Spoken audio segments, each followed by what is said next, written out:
Искрено, антибиотиците се во одредени случаи лекови кои што се неопходни, да речеме лекови кои што го штитат и го бранат нашиот живот.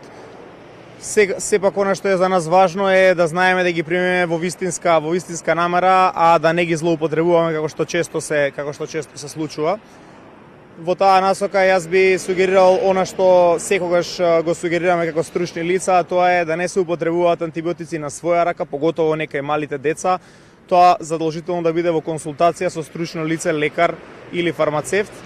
И една работа која што мора да биде јасна, тоа е дека генерално антибиотици ги користиме за бактериски инфекции, а во вирусните инфекции антибиотиците не ни помагаат за нивниот третман. Во таа насока ние треба да работиме во насока на засилување на сопствениот имунитет како би ги избегнале вирусните инфекции и гриповите.